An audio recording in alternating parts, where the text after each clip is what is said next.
Hey, Hannibal here, and welcome back to the Hannibal is Hungry YouTube channel. In this video, we're going to talk about something that, I don't know guys, I'm very concerned about. I am concerned about the high unemployment and the high amount of job openings that we have in our country. I'm sure many of you guys already know what's going on with that, but to the uninitiated, check this out. A new report shows a record high number of job openings at the end of July. More than 10 million positions needed to be filled, and about 8.4 million people remain unemployed. According to the Washington Post, that is creating a labor gap as the economy tries to recover after the pandemic.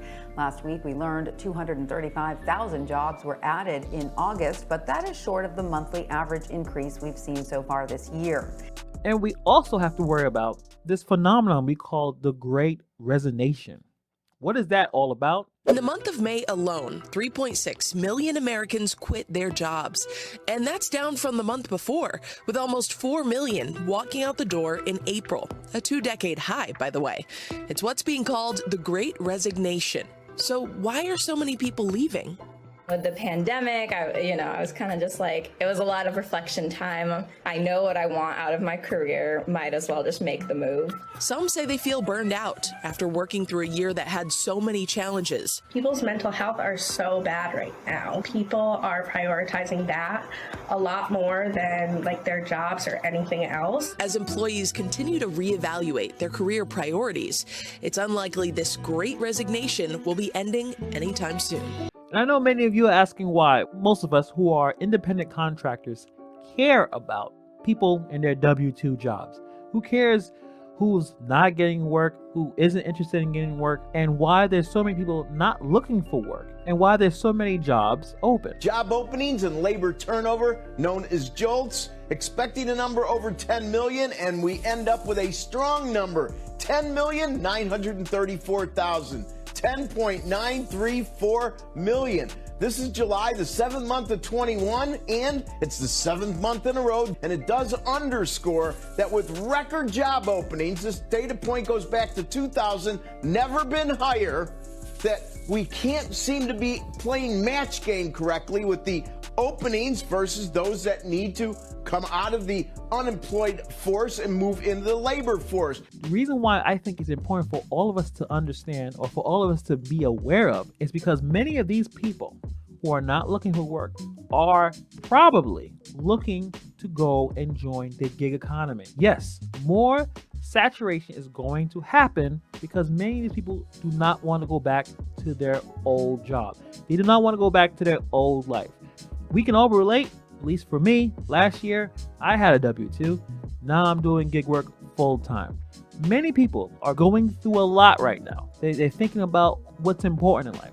Everything has changed drastically. And now there's so many people looking for work, but they're looking for something special. They're looking for something interesting. What exactly is driving this discrepancy between job openings and unemployment? We just learned this week from the latest Labor Department data, and there's 3 things that are really holding people back from returning to jobs. Number 1 is obviously still some concerns about the Delta variant. That's obviously preventing people from wanting to go back to some of these restaurant jobs or even healthcare jobs, making it hard to find childcare in some cases. But as we dug a little deeper, there's something else that we discovered that it's important to keep in mind. And that is there is a mismatch between where these job openings are and in what industries they are in, and where the unemployed people currently live and the industries that they had experience in their last job. So what I mean by that is there's a ton of job openings right now in the hospitality sector, in retail, healthcare, education, and business, and that's not necessarily where the bulk of the unemployed people used to work before the pandemic. We all know the longer that you are out of work, the harder it is to get back in. The current job market will continue to bring more and more gig workers, more and more saturation, more and more competition for us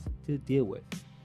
Summer slowdown is a real thing, and after we all go through it, just what we did last year, things will pick up in the fall and the winter. But however, things are so volatile right now. Things are changing every day. I don't know if things in the fall and the winter will get any better, especially with certain regulations, certain policies, as I talked about in the last video, will create situations where people will decide, I don't want to get a W-2 anymore. I am going to go DoorDash, Uber Eats, Grubhub, Instacart. And these companies realize that, and they will look to take advantage.